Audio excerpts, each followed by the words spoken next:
오늘은 대림절 세 번째 주일이 됩니다.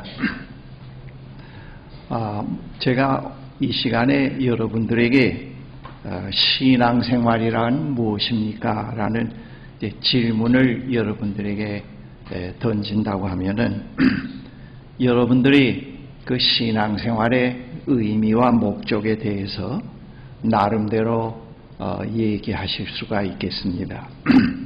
거기에는 어떠한 그 OX와 같은 정답은 없습니다. 저는 이 물음에 대해서 비유로 이렇게 말씀드릴 수 있을 것 같습니다. 신앙생활이란 아버지와 아들이 함께하는 긴 여행과 같은 것이라고 정의를 내리겠습니다. 아주 탁월한 건축 설계자인 아버지가 아들에게 지금까지 아들이 경험해보지 못한 새로운 세상을 경험할 수 있도록 해주겠다고 하는 약속과 함께 아들을 데리고 긴 여행을 떠나게 됩니다. 아들은 아버지의 약속을 마음에 간직하고 아버지를 따라 나서게 됩니다.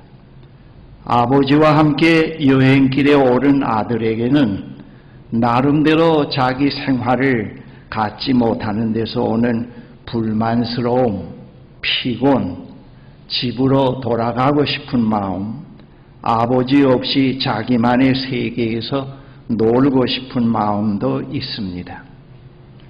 아들의 마음을 읽고 있는 아버지는 아들을 책망하거나 꾸짖지 않고 사랑으로 아들에게 다가가서 아들을 품어주고 격려해 줍니다. 그래서 여행을 끝까지 할 수 있도록 도와줍니다.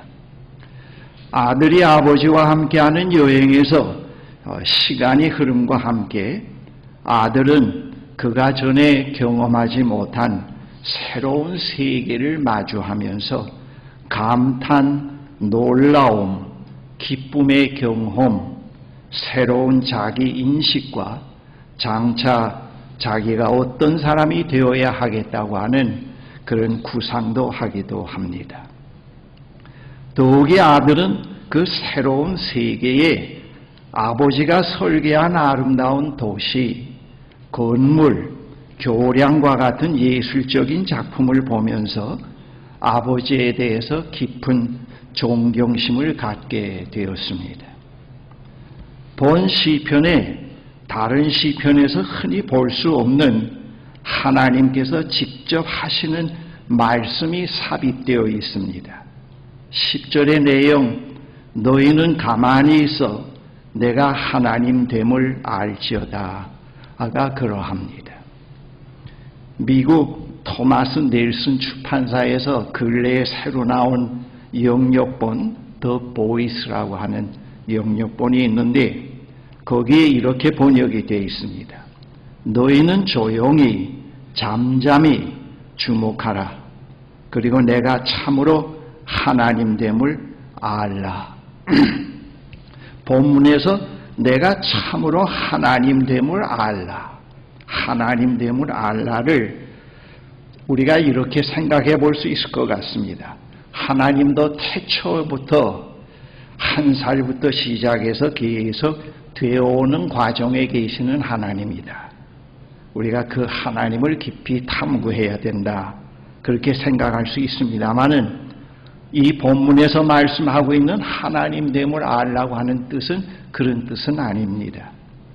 하나님이 만약 태초부터 지금까지 나이를 잡수시면서 오고 계시다고 하면은 아마 이 억살도 더 됐겠죠. 그 하나님 모습을 우리가 생각해 볼 수 있지 않겠습니까? 하나님은 스스로 있는 자로서 누구에 의해서 만들어지지도 않고 누구에 의해서도 계시는 분이 아닙니다. 스스로 계시는 분입니다.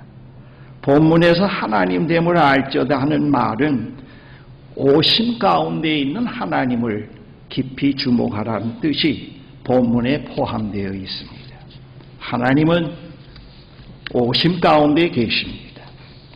이스라엘 민족의 역사는 하나님과 함께 시작한 매우 긴 여행으로 비유할 수 있습니다.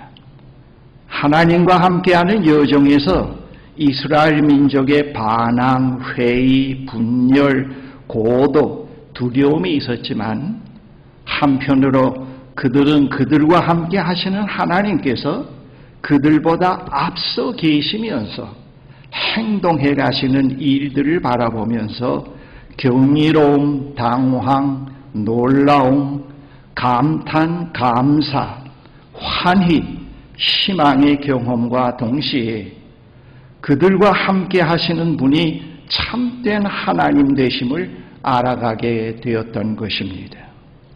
그리고 그 경험에 기초해서 믿음이 형성되어 가기 시작했습니다. 참되신 하나님을 경험해 가면서 이스라엘은 원성, 소란, 반항 대신에 조용히 그들보다 앞서 계시며 행동하시는 하나님을 주목하는 자세로 그들의 태도가 바뀌어가게 되었습니다. 그 가운데서 그들은 자신들의 현재와 미래를 하나님께 맡길 수 있었습니다. 이 시편은 이스라엘 민족의 그러한 신앙의 기초에서 탄생된 시입니다.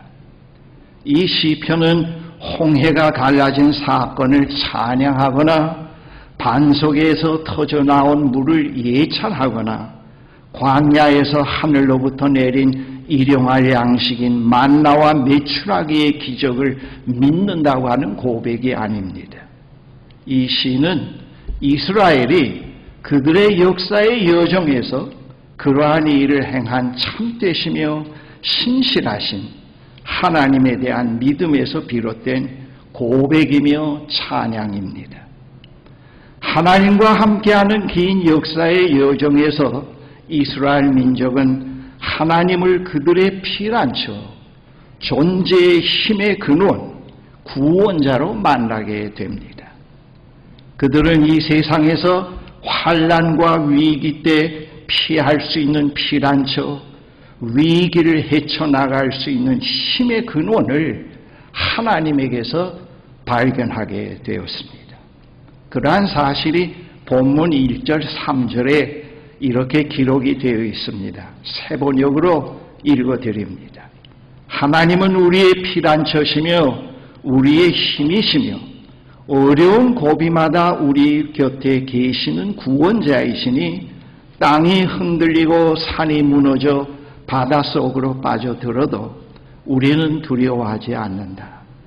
물이 소리를 내면서 거품을 내뿜고 산들이 노하여서 뒤흔들려도 우리는 두려워하지 않는다. 여기서 피난처란 단순히 도피처를 의미하지는 않습니다. 영적으로 다시 소생함을 얻고 하나님이 원하시는 의의 길을 담대하게 걸을 수 있는 그런 의미의 장소를 말하기도 합니다. 그리고 본문에 두려워하지 않는다는 말이 두 번이나 반복되어 나옵니다. 이스라엘은 하나님 되심을 주목해 가면서 두려움에서 해방되어 가는 경험을 해가게 되었습니다. 다음으로 본문에 이스라엘과 함께 하시는 하나님이 계시는 곳이 에덴 동산과 같이 아름다운 곳으로 묘사되어 있습니다. 4절, 7절에 오 강이여 그대의 줄기들이 하나님의 성을 즐겁게 하며 가장 높으신 분의 거룩한 처소를 즐겁게 하는구나. 하나님이 그 성에 계시니 그 성이 흔들리지 않는다. 동틀녘에 하나님이 도와주신다. 민족들이 으르렁거리고 왕국들이 흔들리는데 주님이 한번 호령하시면 땅이 녹는다. 만군의 주님이 우리와 함께 계신다. 야곱의 하나님이 우리의 피난처이시다. 하나님이 계신 것은 아름답습니다. 거기에는 혼돈과 공허와 허무와 분쟁이 없습니다. 거기에는 아름다운 조화가 있습니다. 이것을 여기서 묘사하고 있습니다. 이 시의 말미에서 활동 가운데 계시는 하나님을 와서 보라고 초청을 합니다. 여기에는 하나님께서 미래에 이루실 평화의 일이 숨겨져 있습니다. 오시는 하나님이 장차 이루어 가실 그 일을 주목하라고 하는 뜻이 포함됩니다. 땅을 황무지로 만드신 주님의 놀라운 능력을 와서 보아라. 땅 끝까지 전쟁을 그치게 하시고 활을 부러뜨리시고 창을 꺾고 방패를 불사르신다. 8절 9절입니다. 시에서는 이렇게 결론을 맺습니다. 11절에 만군의 주님이 우리와 함께 계신다. 야곱의 하나님이 우리의 피난처시다. 인간이면 누구나 다 그가 처한 그 상황에서 잠잠히 하나님 또는 그가 믿는 신을 주목하는 일이 그렇게 용이한 일은 아닙니다. 옛날 미개인들의 경우 그들은 그들의 신 앞에서 잠잠하지 못했습니다.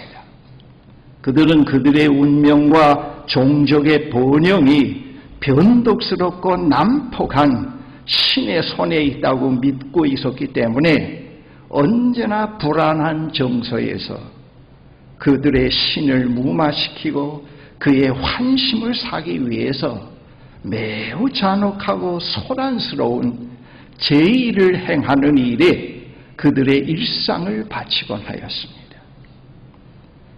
그러한 미개인과는 달리 현대인이라고 스스로 자부하는 저 자신도 미개인과는 내용이 좀 다르지만은 저의 지난날 성장 과정을 돌이켜보면은 하나님이 잠잠히 하나님을 주목하지 못한 때가 너무 많이 있었습니다.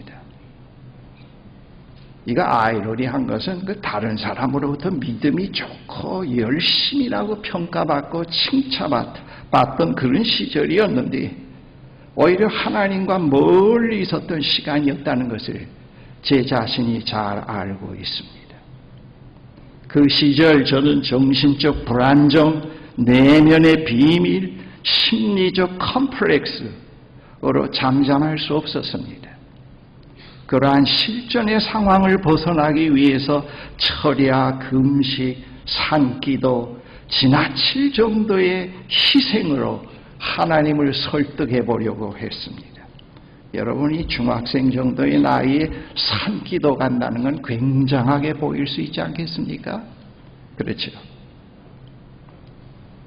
그 시절 저는 진정 하나님 되심이 무엇인지도 몰랐습니다. 그러한 시절을 거쳐서 저를 기다리고 계시며 찾고 계시며 오시는 하나님을 희미하게 주목하게 되면서 그분과 순례의 여정길에 올라서게 되었습니다. 그 도상에서 저는 그분이 누구인지 조금씩 알아보기 시작하였고 잠잠히 그분을 주목하기 시작했습니다. 지금 돌이켜보면은 그것이 묵상의 시작이었고 사물을 달리 바라보기 시작하는 걸음마였습니다. 지금은 그 시절에 비교하면 매우 잠잠합니다. 너무 잠잠합니다. 이 잠잠함 이면에는 체념과 회의와 허무가 아닌 반석이며 피난처가 되시는 하나님에 대한 신뢰와 믿음이 자리하고 있고 매일 아침 오고 계시는 하나님을 대면하는 그런 생동감 있는 삶이 진행되고 있다는 것을 저는 잘 알고 있습니다. 우리 그리스도인은 만물을 새롭게 하시는 삼위일체 하나님의 약속을 마음에 간직하고 그분과 함께 새로운 삶의 목적지로 순례의 길을 걸어가고 있는 나그네입니다. 우리는 순례의 여정에서 고독, 회의, 갈등, 불확실성에 맞닥뜨리기도 합니다. 그럴 때마다 성령께서 오시는 하나님을 주목하게 해 하시면서 새로운 희망의 지평을 열어주고 어두운 과정을 넘어서게 하곤 합니다. 한계를 또 넘어서서 새로운 의미와 목표를 주게 만들곤 합니다. 거기서 새로운 통합을 갖게 합니다. 그래서 하나님과 함께하는 순례의 여정에는 경외감, 감사, 기쁨, 희망, 자유, 내려놓음이 있습니다. 그러한 경험이 우리와 함께 하시는 하나님 경험이기도 합니다. 우리와 함께 하시는 하나님은 우리에게 순례의 여정 초반기부터 너는 여자가 결혼하지 않고 생명을 잉태할 수 있다는 걸 믿느냐? 사람이 죽은 후에 다시 살아난다는 것을 믿느냐? 등 아주 곤혹스럽고 힘든 질문을 던지면서 또 아울러 도덕적인 완전한 삶을 강요하면서 우리에게 접근해 오시지를 않습니다. 하나님은 우리를 주목하시면서 애야 내가 너를 얼마나 오래 기다렸는지 아니? 너를 얼마나 찾고 있었는지 아니? 내가 너를 얼마나 극진히 사랑하고 있는지 알고 있니라고 말씀하시면서 우리를 보고 웃으시면서 순례의 여정을 인도해 가십니다. 하나님은 순례의 여정에서 갈보리 언덕에 있는 십자가를 가리키시면서 그분의 아들 예수님이 담당하신 십자가의 비밀과 빈 무덤에서 일어난 부활의 신비를 또 우리에게 깨닫게 하십니다. 거기서 우리는 성령의 감동 가운데서 다시 깊은 회개와 부활의 희망 가운데서 오시는 하나님을 새롭게 주목하곤 합니다. 하나님과 함께하는 순례의 시금석은 회오리 바람과 지진 같은 격정, 불과 같은 열정, 신앙심이 깊다고 평가되는 그 시점에서 시작되는 것은 아닙니다. 거기에는 하나님이 계시지 않습니다. 순례의 시금석은 도저히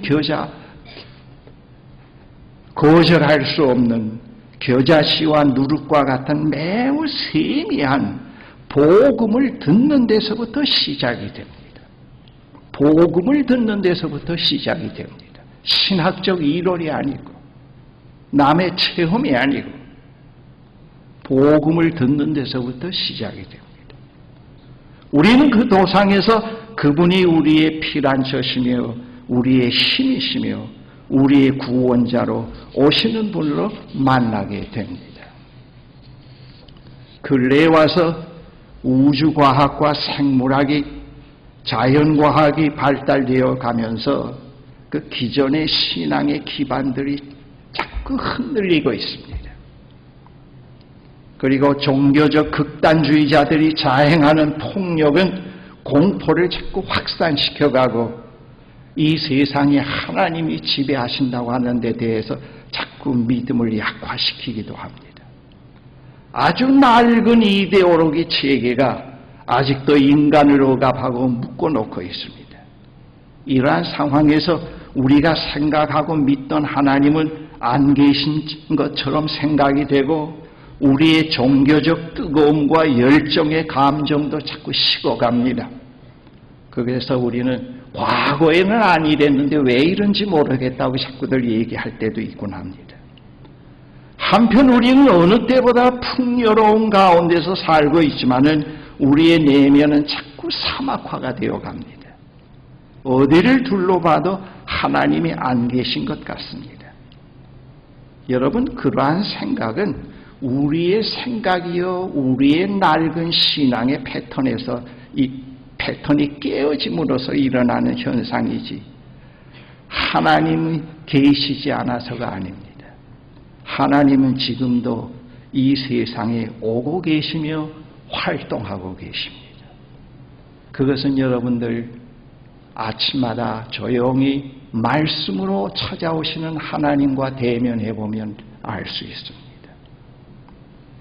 본문에 땅이 흔들리고 산이 무너져 바닷속으로 빠져들어도 물이 소리를 내면서 거품을 내뿜고 산들이 노하여서 뒤흔들려도 두려워하지 않는다는 말씀에는 하나님이 어떤 기존의 질서나 사고, 신학적 이론이나 진보한 교리, 신념, 사상체계를 초월해 계시는 분이라는 것을 여기서 말하고 있습니다.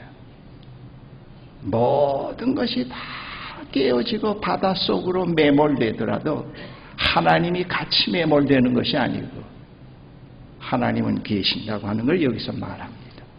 이것이 얼마나 위대한 신앙인지 모릅니다. 인간의 편견과 거짓된 확신과 그들에 의해 만들어진 질서는 자꾸 무너져 내립니다. 바닷속으로 빠져 들어갑니다. 그러나 우리의 피난처 힘 구원자이신 하나님은 오고 계십니다. 우리는 이런 하나님을 믿습니다. 우리 감정의 뜨거움, 우리 감정에 들락날락하는 그런 하나님의 느낌을 붙어잡고 믿는 것은 아닙니다. 아주 고루하고 편협된 하나의 교리에 묶여서 우리가 살아가는 우리들은 아닙니다. 하나님은 지금도 오고 계십니다. 이번 대강절에도 그분으로 오시는 그분을 우리가 다시 한번 주목하는 시간이 될 수 있다고 하면은 우리는 금년 한 해를 보내면서 또 새해를 보다 의미 있게 또 새로운 마음으로 새해를 시작할 수가 있습니다. 하나님은 오고 계십니다. 그 하나님을 우리가 믿고 기다리고 있습니다. 기도하십시다.